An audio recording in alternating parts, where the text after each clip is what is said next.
दोस्तों, जहां हम पिछले 2 हफ्तों से चंद्रयान 3 के विक्रम लैंडर और प्रज्ञान रोवर के जागने की उम्मीद में लगे हुए थे, वहीं भारत का दूसरा स्पेस मिशन सूरजयान यानी आदित्य L1 चुपचाप सूरज की तरफ अपनी राह में आगे बढ़ता जा रहा था। और अब उसने एक ऐसा कमाल कर दिखाया है कि पूरी दुनिया में एक बार फिर इसरो का नाम का डंका बजने लगा है। सभी स्पेस एजेंसीज भारत के सूरजयान के लिए तालियां बजाते हुए नहीं थक रही हैं और चंद्रयान 3 के बाद एक बार फिर से सूरजयान ने हर भारतीय का सर गर्व से ऊंचा कर दिया है। तो आखिर 30 सितंबर के दिन इसरो ने आदित्य L1 का ऐसा कौन सा बटन दबाया कि इतिहास रच गया, और आखिर इस वक्त भारत का यह अंतरिक्ष यान कहां है, जानने के लिए पूरा वीडियो जरूर देखिए।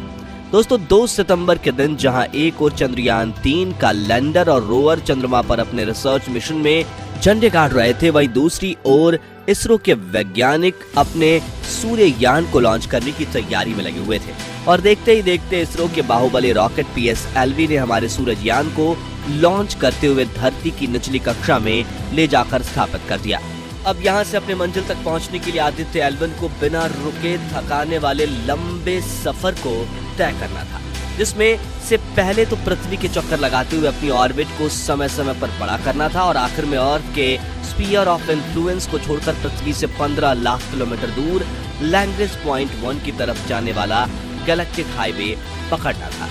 अब आदित्य L1 के लॉन्च के करीब 1 महीने बाद इसरो की तरफ से एक बड़ी ऐसी खबर आ रही है जो सुनकर आपका सीना गर्व से चौड़ा हो जाएगा। दरअसल 2 सितंबर को लॉन्च होने के बाद 3 सितंबर के दिन इसरो के वैज्ञानिकों ने पहली बार बटन दबाकर आदित्य L1 का पावरफुल इंजन ऑन किया था और पहला मैन्यूवर पूरा करके इसे धरती की पहली ऑर्बिट में धकेल दिया था। जिसके बाद 5 सितंबर के दिन दूसरा मैन्यूवर हुआ, 10 सितंबर के दिन तीसरा मैन्यूवर परफॉर्म किया गया, 15 सितंबर के दिन चौथा मैन्यूवर हुआ। इस दौरान आदित्य L1 पृथ्वी से न्यूनतम 256 और अधिकतम 1,12,973 किलोमीटर की दूरी वाली ऑर्बिट में चक्कर लगा रहा था और फिर 15 दिन तक शांति से चक्कर काटने के बाद 30 सितंबर के दिन तो भारत के इस अंतरिक्ष यान ने कमाल ही कर दिया। दरअसल उस शाम जैसे ही आदित्य L1 अपनी कक्षा के पेरिजी पॉइंट यानी न्यूनतम 256 किलोमीटर की दूरी पर पहुंचा, तभी इसरो के वैज्ञानिकों ने बटन दबाया और करीब आधे घंटे तक इस शक्तिमान स्पेसक्राफ्ट के इंजन को फायर किया,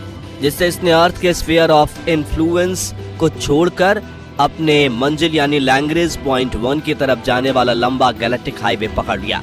आपको बता दें कि धरती की गुरुत्वाकर्षण सीमा छोड़ना काफी मुश्किल काम होता है, क्योंकि इस दौरान अगर कुछ सेकंड्स पहले या कुछ सेकंड्स लेट भी इंजन फायर किया गया तो 40,000 किलोमीटर प्रति घंटे की रफ्तार से चल रहे स्पेसक्राफ्ट को पृथ्वी का गुरुत्वाकर्षण या तो सतह की तरफ धकेल कर वातावरण में ही जला देगा या फिर कहीं दूर डीप स्पेस में फेंक देगा। इस दौरान इन स्पेसक्राफ्ट के पास इतना फ्यूल भी नहीं होता कि वे खुद को संभालते हुए फिर से अपनी ऑर्बिट पकड़े। इसी वजह से आउट ऑफ कंट्रोल होकर कहीं खो जाते हैं और पूरा मिशन धरा का धरा रह जाता है।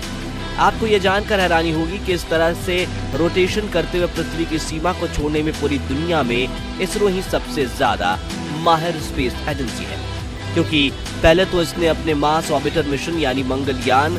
में इस तरकीब में सफलता हासिल की थी और दूसरी बार अब सूरजयान को भी धरती से दूर भेजने में सफलता मिल चुकी है। हालांकि चंद्रयान 2 और चंद्रयान 3 ने भी ऑर्बिट छोड़कर गैलेक्टिक हाईवे के सफर को किया था, लेकिन वो पृथ्वी के स्फीयर ऑफ इन्फ्लुएंस में ही चलते हुए चांद पर गए थे। ऐसे में इस बड़ी सफलता के मिलने के बाद इसरो ने ट्वीट करके बताया कि लॉन्च होने के बाद अब तक आदित्य L1 9.2 लाख किलोमीटर की दूरी तय कर चुका है और अब उसने सूरज की तरफ मौजूद लैग्रेंज पॉइंट 1 की तरफ जाने का रास्ता पकड़ लिया है। अब क्या आपके दिमाग में ये सवाल आ रहा है कि सूरजयान आखिर सूरज के कितने करीब जाने वाला है और क्या सूरजयान को सूरज जलाकर राख कर सकता है? तो आपको बता दें कि पृथ्वी से करीब 150 मिलियन किलोमीटर की दूरी पर है सूरज और इतना बड़ा लंबा सफर तय करना आसान नहीं है। हालांकि अमेरिकी स्पेस एजेंसी नासा का पाका सोलर प्रोब सूर्य से 7 मिलियन किलोमीटर की दूरी तक पहुंच पाया है और उसने सूर्य की 6 खौफनाक आवाजें भी रिकॉर्ड की हैं,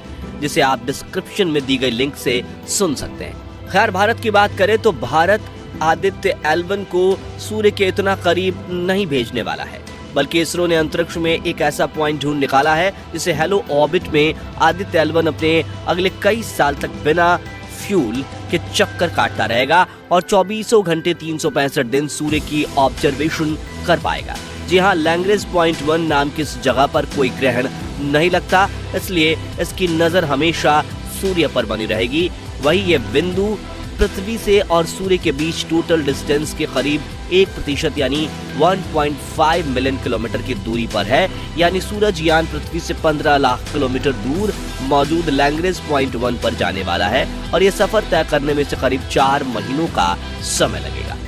यानी कि 2 सितंबर को रिलीज हुआ यह यान 2 नवंबर से लेकर 5 दिसंबर के बीच में अपनी तय मंजिल पर पहुंच जाएगा, जहां से ये अपनी अगले 5 साल के रिसर्च के मिशन को शुरू करेगा। अब आप कहेंगे कि ये वहां पहुंचेगा कैसे? तो आपको बता दें कि पहले तो इसने पृथ्वी के चक्कर लगाकर स्फीयर ऑफ इन्फ्लुएंस को एग्जिट किया और लंबा गैलेक्टिक हाईवे पकड़ लिया। अब इस हाईवे पर आदित्य L1 करीब 2 महीने तक लगातार सफर करेगा और फिर L1 पॉइंट के पास पहुंचकर एक आखिरी राउंड लगाते हुए सीधा L1 पॉइंट की हेलो ऑर्बिट में प्रवेश कर लेगा, जहां ये अपना सोलर पैनल और एंटेना खोलकर अपने काम में लग जाएगा। साथियों, अब इस मिशन के लक्ष्य की बात करें तो इसका सबसे बड़ा ऑब्जेक्टिव सूर्य के कोरोना से जुड़ी मिस्ट्री को सॉल्व करना है। जैसा कि आप जानते हैं, सूर्य के केंद्र का तापमान 15 मिलियन डिग्री सेल्सियस होता है, जो सतह तक आते आते कम होते हुए 6000 डिग्री पहुंच जाता है। लेकिन आप ये जानकर अचंभा खाएंगे कि यही टेम्परेचर सूर्य के वातावरण के आखिरी हिस्से यानी कोरोना तक पहुंचते पहुंचते 2 से 3 मिलियन डिग्री सेल्सियस तक बढ़ जाता है, जिसे कोरोनल हीटिंग प्रॉब्लम कहते हैं। लेकिन आज तक कोई भी स्पेस एजेंसी इस बात का पता नहीं लगा पाई कि आखिर सूर्य का वातावरण इसकी सतह से ज्यादा गर्म क्यों हो रहा है, और इसरो का आदित्य L1 इसी रहस्य से पर्दा उठाने की कोशिश करेगा। इसके अलावा सूर्य से निकलने वाले सोलर स्टॉर्म यानी कि सौर तूफानों की स्टडी करेगा, जिनमें सूर्य अपने आप में से काफी भारी मात्रा में गर्म मैटर को रिलीज करता है और ये तूफान अंतरिक्ष में काफी तबाही मचाते हैं। हालांकि पृथ्वी की मैग्नेटिक फील्ड हमें इनसे बचा लेती है, लेकिन अगर हमें अंतरिक्ष में जाना है तो इन सौर तूफानों के आने का समय और तीव्रता के बारे में जानकारी होना बेहद जरूरी है। वहीं ये एक तारे के रूप में सूर्य की स्टडी करेगा और अपनी ऑर्बिट में रहकर पृथ्वी पर भी नजर बनाए रखेगा। इन सभी कामों के लिए इसमें 7 पेलोड्स इक्विपमेंट लगे हैं, जो इस पर लगे सोलर पैनल से ऊर्जा लेकर लगातार काम करते रहेंगे और बड़ी एंटीना की मदद से डेटा को डायरेक्ट इसरो के कमांड सेंटर फॉरवर्ड करेंगे। दोस्तों, भारत के इस मिशन को लेकर एक बड़ी खबर यह भी है कि 2 सितंबर के दिन लॉन्च होने के बाद 4 सितंबर के दिन आदित्य L1 अपने लगे कैमराज ने खुद इसकी सेल्फी ली, जिसमें इसके VELC और सूट इंस्ट्रूमेंट्स दिख रहे थे, जिन्हें अंतरिक्ष के कम ज्यादा तापमान और हानिकारक रेडिएशन से बचाने के लिए उन पर गोल्ड वाली मल्टी लेयर इंसुलेशन कोटिंग लगाई गई है। वही इसने पृथ्वी और चांद की एक साथ खूबसूरत तस्वीर भी क्लिक की है, जिसमें आप देख पाएंगे कि पृथ्वी का जो हिस्सा चमक रहा है वहां सुबह है और जो हिस्सा अंधेरे में ढका हुआ है वहां रात है। वहीं रात वाली तरफ पृथ्वी से थोड़ा दूर चमकता हुआ बिंदु जो दिख रहा है वो चांद है। तो दोस्तों, अगर आप चंद्रयान 3 की तरह सूरजयान को भी सपोर्ट करने वाले हैं तो कमेंट बॉक्स में इसरो को अपनी शुभकामनाएं जरूर दीजिए। वीडियो तो जरूर पसंद आया होगा तो जल्दी से इसे लाइक और शेयर कर दीजिए। साथ ही ऐसी रोमांचक वीडियोस देखने के लिए हमारे चैनल को सब्सक्राइब करके पास वाली घंटी जरूर बजा दीजिए।